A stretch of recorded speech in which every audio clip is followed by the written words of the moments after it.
বাংলাদেশি পণ্যে ৩৫% বাড়তি শুল্ক যৌক্তিক নয় বললেন অর্থ উপদেষ্টা। সংকট উত্তরণে লবিস্ট নিয়োগের তাগিদ বিশ্লেষকদের। বিচার সংস্কারের আগে নির্বাচন নয় বললেন এনসিপি নেতারা। মব কালচার তৈরি করে ভোট পেছানোর পায়তারার অভিযোগ রিজভির। তথ্য পেতে বিলম্বে শেখ হাসিনার মামলার তদন্ত দীর্ঘায়িত হচ্ছে বলছে দুদক। ফয়েজ আহমেদের চিঠি নিয়ে বিভ্রান্তি না ছড়ানোর আহ্বান। এবং গুরুতর অসুস্থ অবস্থায় হাসপাতালে চিকিৎসাধীন লালন সঙ্গীত শিল্পী ফরিদা পারভিন। মৃত্যুর খবর ছড়িয়ে পড়ায় বিব্রত পরিবার।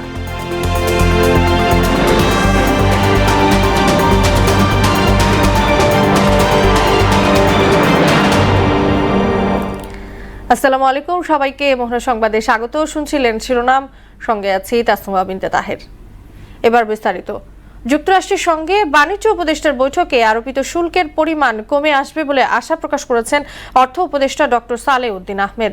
সচিবালয়ে সরকারি ক্রয় কমিটির বৈঠক শেষে একথা বলেন তিনি।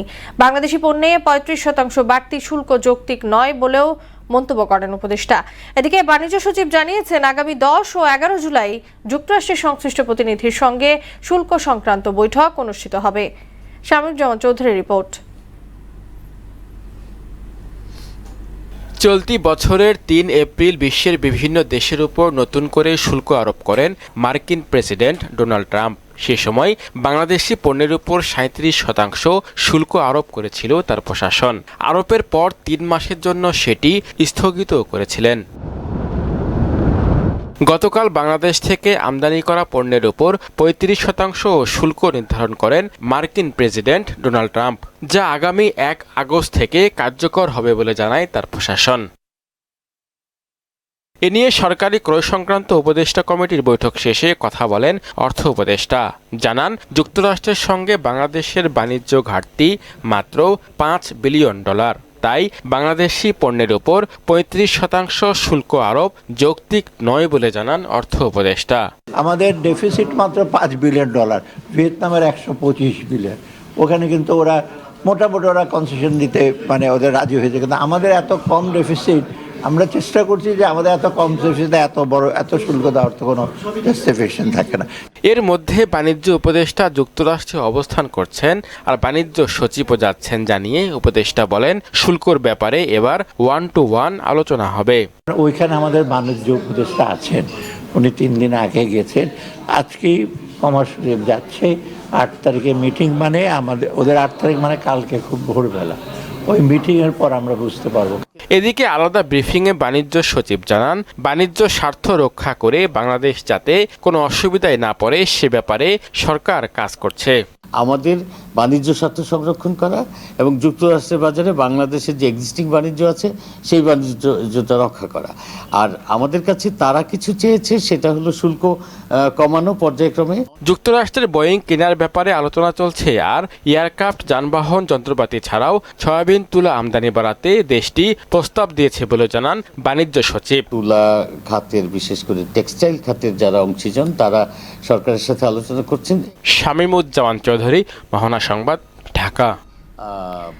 বাংলাদেশি পণ্যে যুক্তরাষ্ট্রের বাড়তি শুল্ক আরোপকে মানবাধিকার লঙ্ঘনের সঙ্গে তুলনা করেছেন আন্তর্জাতিক সম্পর্ক বিশেষজ্ঞ অধ্যাপক ডক্টর ইমতিয়াজ আহমেদ। এর ফলে যুক্তরাষ্ট্র পোশাক রপ্তানিতে ভাটা পড়বে আশঙ্কা করে সংকট সমাধানে মার্কিন লবিস্ট নিয়োগের তাগিদ দিয়েছেন তিনি। শিল্প উদ্যোক্তারা বলছেন, এ নিয়ে দেন দরবার করার যথেষ্ট সুযোগ রয়েছে। রেজা খানের বিশেষ প্রতিবেদন। চলতি বছরের 2রা এপ্রিল বিভিন্ন দেশ থেকে আমদানি করা পণ্যে ব্যাপক হারে শুল্কারোপের ঘোষণা দেন মার্কিন প্রেসিডেন্ট ডোনাল্ড ট্রাম্প। এতে যুক্তরাষ্ট্রসহ বিশ্ববাজারে অস্থিরতা দেখা দেয় 90 দিনের জন্য সিদ্ধান্ত স্থগিত করেন তিনি, যা বুধবার থেকে কার্যকর হওয়ার কথা ছিল। তবে তার আগেই পুরনো সিদ্ধান্ত আগস্ট থেকে কার্যকর করা নিয়ে সংশ্লিষ্ট দেশের সরকার প্রধানদের চিঠি পাঠান ট্রাম্প।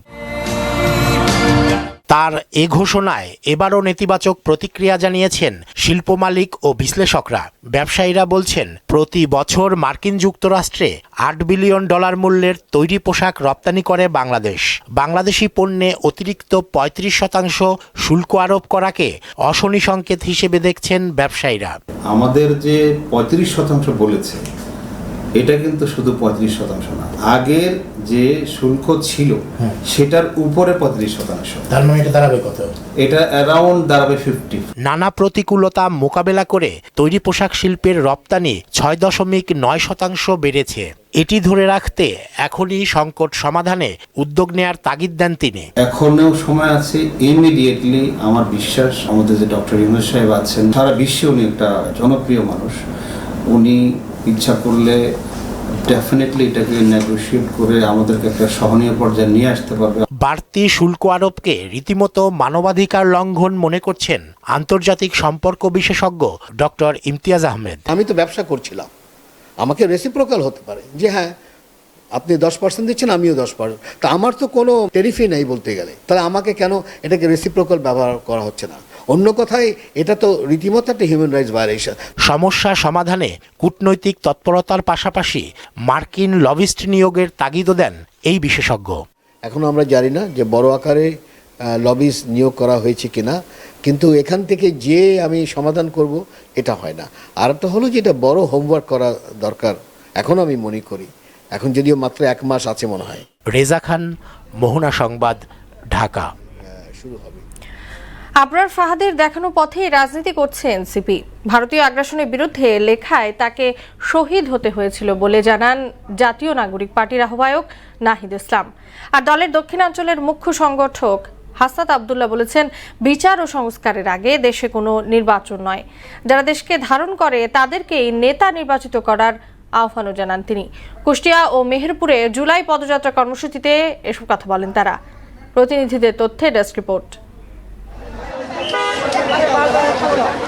জুলাই গণঅভ্যুত্থানের বর্ষপূর্তিতে মাসব্যাপী পদযাত্রা কর্মসূচির অংশ হিসেবে নানা আয়োজনের ৮ম দিনে কুষ্টিয়া ও মেহেরপুরে জাতীয় নাগরিক পার্টি এনসিপি পদযাত্রা ও পথসভা করেছে।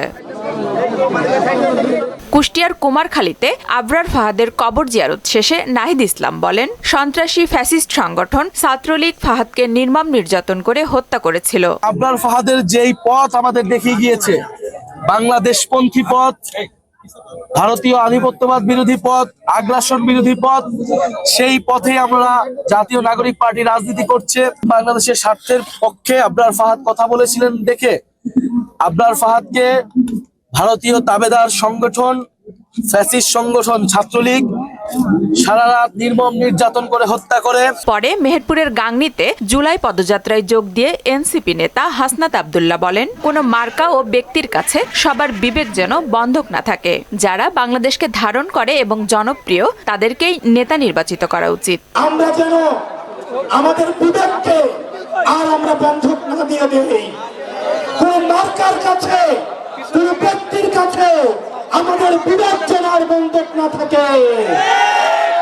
আমরা নেতৃত্ব নির্বাচন করব যোগ্যতা দেখে, কে কত বেশি জনপ্রিয়, জনগণের কাছে যাচ্ছে, জনগণের ভাষা বুঝে, জনগণের সমস্যা বুঝে, কতটা বাংলাদেশকে ধারণ করে, কতটা আপনাদেরকে ধারণ করে, আমরা তাদেরকেই নেতা নির্বাচন করব।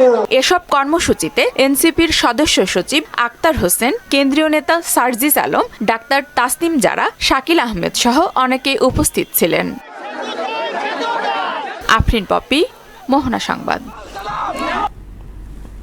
ভিন্নমত থাকলেও অন্যের মতকে প্রাধান্য দেওয়ার কথা বলেছেন বিএনপি মহাসচিব মির্জা ফখরুল ইসলাম আলমগীর। বলেন, রাজনীতিতে তরুণদের উল্লেখযোগ্য অংশগ্রহণ ভবিষ্যৎ বাংলাদেশ অনেক সমৃদ্ধ করবে। অন্যদিকে পরিকল্পিতভাবে মব কালচার তৈরি করে নির্বাচন পেছানোর পায়তারা করা হচ্ছে অভিযোগ করেছেন রুহুল কবির রিজভী। তানজিল ভুঁইয়ার প্রতিবেদন। গণতন্ত্র ও স্বাধীনতা সার্বভৌমত্ব। মঙ্গলবার দুপুরে নয়াপল্টনে বিএনপির কেন্দ্রীয় কার্যালয়ে সমসাময়িক নানা ইস্যুতে সংবাদ সম্মেলন অনুষ্ঠিত হয়। অন্তর্বর্তীকালীন সরকার ক্ষমতাসীন হওয়ার পর থেকে এখন পর্যন্ত পুলিশ প্রশাসন খুব একটা সক্রিয় হয়নি, বরং কোনো কোনো ক্ষেত্রে কেউ কেউ উদ্দেশ্য প্রণোদিতভাবে কলকাঠি নাড়ছেন বলে স্পষ্টত প্রতীয়মান হয়। এতে দলের সিনিয়র যুগ্ম মহাসচিব রুহুল কবির রিজভী অভিযোগ করেন, শেখ হাসিনার মতো নানা বয়ান তৈরি করে নির্বাচন পেছানোর চেষ্টা চলছে। কালো টাকা এবং গোপন অপতৎপরতার প্রভাবে মব কালচারের নামে সমাজে বিশৃঙ্খলার চেষ্টা চলছে। আবার অন্যদিকে অত্যন্ত পরিকল্পিতভাবে প্রযুক্তি ব্যবহার করে স্বার্থান্বেষী মহল বিএনপির নামে সামাজিক যোগাযোগ মাধ্যমে নানা অপপ্রচার চালাচ্ছে। এই পরিকল্পিত অপপ্রচার, অপতৎপরতা, কৃত্রিমভাবে তৈরি সামাজিক অশান্তি ও গণতন্ত্রের পথ চলাকে বাধাগ্রস্ত করা এবং নির্বাচন পেছানোর সুদূর প্রসারী পরিকল্পনা বলে জনগণ মনে করে। এদিকে বাংলা একাডেমিতে গণমাধ্যমের স্বাধীনতার প্রধান অন্তরায় কি শীর্ষক বিতর্ক প্রতিযোগিতা অনুষ্ঠানে কথা বলেন বিএনপি মহাসচিব মির্জা ফখরুল ইসলাম আলমগীর। বলেন, ভবিষ্যৎ বাংলাদেশ প্রতিষ্ঠায় প্রতিজ্ঞাবদ্ধ তাদের দল। তোমার মতকে রক্ষা করার জন্য আমি আমার প্রাণ পর্যন্ত বিসর্জন দিতে রাজি আছি। আমরা এটাতেই বিশ্বাস করি। আমরা লিবারেল ডেমোক্রেসিতে বিশ্বাস করি। আমরা বিশ্বাস করি যে আমার কথা বলার স্বাধীনতা থাকতে হবে, তোমারও কথা বলার স্বাধীনতা থাকতে হবে, এবং এটাই হচ্ছে উপযুক্ত একটা ডেমোক্রেসি। বাংলাদেশের দুর্ভাগ্য যে বাংলাদেশে গণতন্ত্রটা চর্চা হয়নি। গণমাধ্যমের উপর সরকার ও মালিকদের হস্তক্ষেপ রোধে কঠোর নীতিমালা প্রণয়নের দাবি উঠে আসে অনুষ্ঠানে। একটা নতুন বাংলাদেশের বিনির্মাণে বাংলাদেশের মিডিয়া কাজ করে যাবে। তানজিদ ভুইয়া, মোহনা সংবাদ। শেখ হাসিনা ও পরিবারের সদস্যরা বিদেশে পলাতক থাকলেও মামলার অনুসন্ধান ও বিচার প্রক্রিয়া বাধাগ্রস্ত হবে না বলে জানালেন দুদক মহাপরিচালক আক্তার হোসেন। হাসিনা পরিবারের সম্পদের তথ্য পেতে বিলম্বিত হওয়ায় কিছু মামলার তদন্ত দীর্ঘায়িত হচ্ছে বলেও জানান তিনি। বিকেলে দুদক মিডিয়া সেন্টারে এক ব্রিফিংয়ে এসব কথা বলেন সংস্থার মুখপাত্র। এসইউ সেলিমের প্রতিবেদন। দুর্নীতি দমন কমিশনের চেয়ারম্যানের বিশেষ বার্তা জানাতেই এই সংবাদ সম্মেলন। এতে সংস্থার মহাপরিচালক আখতার হোসেন দুদকে দেয়া প্রধান উপদেষ্টার বিশেষ সহকারী ফয়েজ আহমেদ তৈয়বের চিঠির বিষয়ে বিভ্রান্তি না ছড়ানোর অনুরোধ জানান। এ নিয়ে বিভ্রান্তি ছড়ানোর কোনো অবকাশ নেই বলে মাননীয় চেয়ারম্যান জানিয়েছেন। পরে সাংবাদিকদের প্রশ্নের জবাবে তিনি বলেন, সাবেক সরকার প্রধান শেখ হাসিনা ও পরিবারের সদস্যরা পলাতক থাকলেও মামলার কার্যক্রম চলমান থাকবে। যেই বিষয়গুলো আমাদের এখানে অনুসন্ধানাধীন রয়েছে সেই বিষয়গুলোর ব্যাপারে কমিশন অনেক সচেতন আছেন। আমাদের যে টাইম ফ্রেম আছে সেটা অনুসরণ করেই তারা চেষ্টা করছে রিপোর্ট যথাসময়ে দাখিল করার জন্য। বিজ্ঞ আদালতে যাদের বিরুদ্ধে ইতিমধ্যে অভিযোগপত্র দাখিল করা হয়েছে এবং বিচার কার্যক্রম চলমান থাকবে। পলাতক শেখ হাসিনা ও পরিবারের সদস্যদের দেশে ফেরানোর অগ্রগতি নিয়েও কথা বলেন দুদক মহাপরিচালক। যারা দেশের বাইরে পলাতক আছেন তাদের ব্যাপারে যেটা হচ্ছে যে পলাতক থাকলেই সেই ক্ষেত্রে আমাদের কোনো অনুসন্ধান বা তদন্ত কার্যক্রম এই জন্য বিঘ্নিত হবে না। তাদের অনুপস্থিতিতেই অনুসন্ধান তদন্ত কাজ চলমান থাকবে। কুমিল্লার সাবেক সংসদ সদস্য আবুল কালাম আজাদ সহ দুজনের বিরুদ্ধে চাঁদাবাজি ও অনিয়মের মাধ্যমে বিপুল পরিমাণ অবৈধ সম্পদ অর্জনের অভিযোগে অনুসন্ধান শুরুর তথ্য জানান আখতার হোসেন। অবৈধ সম্পদ অর্জনের অভিযোগের বিষয়ে অনুসন্ধানের সিদ্ধান্ত গৃহীত হয়েছে। এসইউ সেলিম, মোহনা সংবাদ, ঢাকা। গুরুতর অসুস্থ অবস্থায় হাসপাতালে চিকিৎসাধীন বরেণ্য লালন সঙ্গীত শিল্পী ফরিদা পারভিন। শারীরিক অবস্থা ঝুঁকিপূর্ণ হওয়ায় তাকে রাখা হয়েছে আইসিইউতে। এমন পরিস্থিতিতে সোমবার রাতে ফরিদা পারভিনের মৃত্যুর খবর ছড়িয়ে পড়ে, যা নিয়ে বিব্রত তার পরিবার। বিস্তারিত জানাচ্ছেন মেজবা রহমান।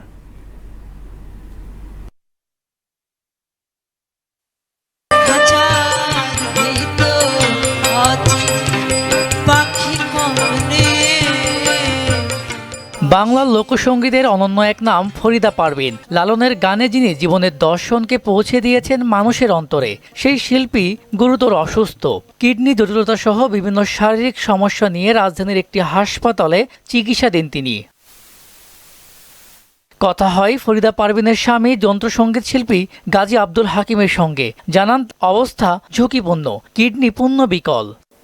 মেডিকেল একটা বোর্ড বসালে সব থেকে ভালো হতো। সেটা আমাদের পক্ষে সম্ভব না, গভর্নমেন্টের পক্ষে সম্ভব ছিল, সরকারের পক্ষে। সেটা হচ্ছে যে স্কোয়ার থেকে একজন বিশেষজ্ঞ, কিডনি বিশেষজ্ঞ যারা আছে, ডায়াবেটিস বিশেষজ্ঞ যারা আছে, এরকম একটা নিয়ে সব ভালো ভালো hospital, United hospital, Bangladesh specialised hospital, Square hospital, এখান থেকে যে নিয়ে একটা মেডিকেল বোর্ড করা হতো, তাহলে যে আমরা খুশি হতাম। তবে সামাজিক যোগাযোগ মাধ্যমে শিল্পীর মৃত্যুর খবরে চটেছেন গাজী আব্দুল হাকিম। যে সমস্ত গুজব রটানো হচ্ছে এটা ঠিক না, উনি বেঁচে আছেন, আইসিইউতে আছেন। এদিকে শিল্পীর বড় ছেলে ইমাম নিবেরি উপল মায়ের জন্য সকলের দোয়া চান। এখন তো অবস্থা তো আসলে একটু ক্রিটিক্যাল সিচুয়েশনে আছেন, তো আল্লাহ ভরসা আপনারা একটু দোয়া করবেন। চিকিৎসার জন্য সিঙ্গাপুর বা থাইল্যান্ড বা যেটা থাকুক সেটা আমরা আমাদের নিজ খরচে যেতাম, কিন্তু আমরা সরকারের যে দৃষ্টির ব্যাপারটা ছিল সেখানে আমরা তাদের কাছে জানতে চাই বা চেয়েছিলাম সেটা যে তারা আমাদের কাছ থেকে যাতে তাদের কাছে একটা প্রপার যাতে একটা অ্যাডভাইস বা একটা সাজেশন আমরা যাতে পেতে পারি, অ্যাকচুয়ালি সাজেশন বলতে পারেন। ফরিদা পারভীন শুধু একজন কণ্ঠশিল্পী নন, তিনি বাংলা লোকসঙ্গীতের এক জীবন্ত অধ্যায়। দ্রুত সুস্থ হয়ে তিনি আবারও গানের ভুবনে ফিরে আসবেন এমন প্রত্যাশা সকলের। মিসবাহ রহমান, মোহনা সংবাদ, ঢাকা। বহুল আলোচিত তত্ত্বাবধায়ক সরকার ব্যবস্থা বাতিল সহ সংবিধানের ৫ম সংশোধনীতে আনা কয়েকটি বিষয় অবৈধ ঘোষণা করে পূর্ণাঙ্গ রায় প্রকাশ করেছেন হাইকোর্ট। মঙ্গলবার বিচারপতি ফারাহ মাহবুব ও বিচারপতি দেবাশিস রায় চৌধুরী স্বাক্ষরের পর ১৩৯ পৃষ্ঠার পূর্ণাঙ্গ এ রায় প্রকাশ করা হয়। এর আগে গত বছরের ১৭ ডিসেম্বর বহুল আলোচিত তত্ত্বাবধায়ক সরকার ব্যবস্থা বাতিল সহ সংবিধানের ৫ম সংশোধনীতে আনা কয়েকটি বিষয় অবৈধ ঘোষণা করে রায় দেন হাইকোর্ট। একই সঙ্গে সংবিধানে গণভোটের বিধান ফিরিয়ে এনেছেন আদালত। সক্রিয় মৌসুমী বায়ুর প্রভাবে রাজধানী সহ দেশের বিভিন্ন অঞ্চলে বৃষ্টিপাত হচ্ছে। ভারতের পশ্চিমবঙ্গ ও পার্শ্ববর্তী এলাকায় লঘুচাপ সৃষ্টি হয়েছে, যেটি বিস্তৃত হয়েছে উত্তর বঙ্গোপসাগর পর্যন্ত। ফলে ঢাকা সহ দেশের বিভিন্ন অঞ্চলে বৃষ্টিপাত হচ্ছে। এদিকে ২৪ ঘন্টায় ঢাকা, খুলনা, সিলেট ও চট্টগ্রামে ভারী থেকে অতি ভারী বৃষ্টির সম্ভাবনা রয়েছে। এ সময় দেশের সমুদ্র বন্দরগুলোকে ৩ নম্বর স্থানীয় সতর্ক সংকেত দেখিয়ে যেতে বলেছে আবহাওয়া অধিদপ্তর। পশ্চিমবঙ্গ এবং তার পার্শ্ববর্তী এলাকায় একটি লঘুচাপ রয়েছে, তার বর্ধিত অংশ উত্তর বঙ্গোপসাগর পর্যন্ত বিস্তার লাভ করেছে। তাছাড়া মৌসুমী বায়ু রক্ষ বিশেষ করে রাজস্থান, উত্তরপ্রদেশ, মধ্যপ্রদেশ, বিহার, ওয়েস্ট বেঙ্গল হয়ে বাংলাদেশের মধ্যভাগ হয়ে একদম আসাম পর্যন্ত বিস্তার লাভ করেছে। কক্সবাজার, মংলা, পায়রা এবং চট্টগ্রাম সমুদ্র বন্দরকে ৩ নম্বর স্থানীয় সতর্কতার সঙ্গে দেখে যেতে বলা হয়েছে। অভ্যন্তরীণ নদী বন্দরকে ১ নম্বর সতর্ক সঙ্গে দেখে যেতে বলা হয়েছে। টানা বৃষ্টিপাতে ফেনী শহরে জলাবদ্ধতা সৃষ্টি হয়েছে। সকাল ৯টা পর্যন্ত জেলায় ২৪ ঘন্টায় ৪০৬ মিলিমিটার বৃষ্টিপাত রেকর্ড করা হয়েছে, যা এবছরের সর্বোচ্চ বৃষ্টিপাত বলে জানিয়েছে ফেনী আবহাওয়া অফিস। সোমবার থেকে শুরু হয়ে মঙ্গলবার পর্যন্ত টানা বৃষ্টির কারণে শহরের সড়কগুলোতে জলাবদ্ধতা সৃষ্টি হয়েছে। জলাবদ্ধতায় শিক্ষার্থী, খেটে খাওয়া শ্রমজীবী সহ বিভিন্ন শ্রেণী পেশার মানুষকে দুর্ভোগ পোহাতে হচ্ছে। 2 দিনের বৃষ্টিতে ফেনীর অত্যন্ত অনেক প্রায় রাস্তাগুলো ডুবে গেছে, হাঁটাচলা করতে অনেক কষ্ট হইতেছে। এখান থেকে কোনো সিএনজি তো পাচ্ছি না যাওয়ার জন্য, ফুলগাছে বসলাম আর দাম চাচ্ছে একজনে ৬০ টাকা ৭০ টাকা। একাডেমির এদিকে তো পানি অতিরিক্ত বেশি, এখানে আইসি মতন গাড়ি ডুবি বৃষ্টি বন্ধ হয়ে গেছে, আর সেটা হয় না। এই বৃষ্টির প্রবণতা আজকে ভারী থেকে তীব্র আকারে ধারণ করতে পারে, আর আগামীকাল মাঝারি থেকে ভারী আকারে বৃষ্টি থাকতে পারে আগামী 2 দিন। চট্টগ্রাম বন্দরের নিউ মুরিং কন্টেইনার টার্মিনালের দায়িত্ব ১৭ বছর পর পরিবর্তন হয়েছে। সাইফ পাওয়ার টেকের বিদায়ের পর এনসিটির অপারেশন শুরু করেছে নৌবাহিনীর তত্ত্বাবধানে ড্রাই ডক। প্রথম দিনেই 4টি জাহাজ থেকে কন্টেইনার খালাস হয়েছে। চট্টগ্রাম থেকে আব্দুল হকের ক্যামেরায়, আফসানা নূরের তথ্যে ওবায়দুল হক মারুফের ডেস্ক রিপোর্ট। দেশের প্রধান বাণিজ্য প্রবেশদ্বার চট্টগ্রাম বন্দরের নিউ মেরিং কন্টেইনার টার্মিনাল 17 বছর ধরে পরিচালনার দায়িত্বে ছিল সাইফ পাওয়ারটেক। রোববার রাত 12টায় আনুষ্ঠানিকভাবে দায়িত্ব বুঝিয়ে দিয়ে সরে দাঁড়ায় প্রতিষ্ঠানটি। আর সোমবার সকাল থেকে নৌবাহিনীর তত্ত্বাবধানে থাকা ড্রাইডক নতুন দায়িত্ব নিয়ে কাজ শুরু করে। প্রথম দিনে আমাদের প্রায় 3000-এর উপরে প্রায় 3100 কন্টেইনার ডেলিভারি গেছে। কন্টেইনার ডেলিভারি, শিপমেন্ট, জাহাজের আসা যাওয়া সব কিছুই স্মুথলি চলছে। এখানে কোনো রকম কোনো কাজের কোনো ব্যাঘাত সৃষ্টি হচ্ছে না, এবং যারা আমদানিকারক বা গ্রাহক তারাও সুন্দর সেবা পাচ্ছে। নৌবাহিনীর অধীনে থাকা রাষ্ট্রীয় মালিকানাধীন প্রতিষ্ঠান ড্রাইডক মূলত সামরিক জাহাজ মেরামতের কাজ করে থাকে।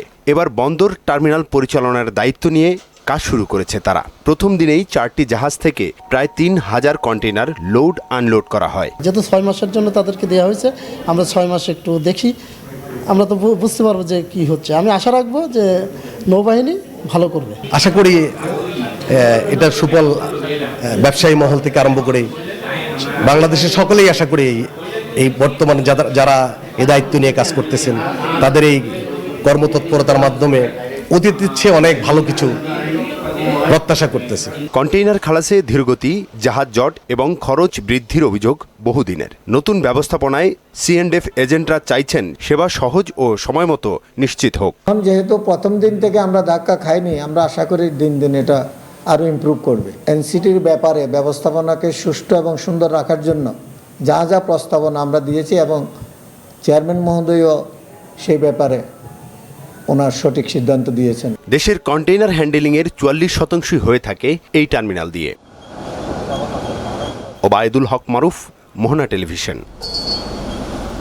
আন্তর্জাতিক প্রসঙ্গ, গাজা ভূখণ্ডে ইসরায়েলি হামলায় গত 24 ঘন্টায় আরও শতাধিক মানুষ নিহত হয়েছে। এতে প্রাণ হারানো ফিলিস্তিনিদের সংখ্যা দাঁড়ালো 57,520 জনে। এদিকে ভারী বৃষ্টিতে সৃষ্ট বন্যায় টেক্সাসে প্রাণহানি বেড়ে দাঁড়িয়েছে 104-এ। শুক্রবার থেকে লাগাতার বৃষ্টি শুরু হয় টেক্সাসে। এতে অঙ্গরাজ্যের স্যান অ্যান্টোনিও শহরে গুয়াদালুপ নদীর পানি বেড়ে এ বন্যা হয়।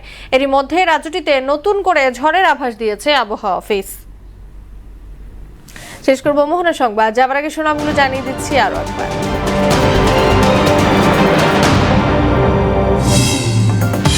বাংলাদেশি পণ্যে 35% বাড়তি শুল্ক যৌক্তিক নয় বললেন অর্থ উপদেষ্টা। সংকট উত্তরণে লবিস্ট নিয়োগের তাগিদ বিশ্লেষকদের। বিচার সংস্কারের আগে নির্বাচন নয় বললেন এনসিপি নেতারা। মব কালচার তৈরি করে ভোট পেছানোর পায়তারার অভিযোগ রিজভির। তথ্য পেতে বিলম্বে শেখ হাসিনার মামলার তদন্ত দীর্ঘায়িত হচ্ছে বলছে দুদক। ফয়েজ আহমেদের চিঠি নিয়ে বিভ্রান্তি না ছড়ানোর আহ্বান।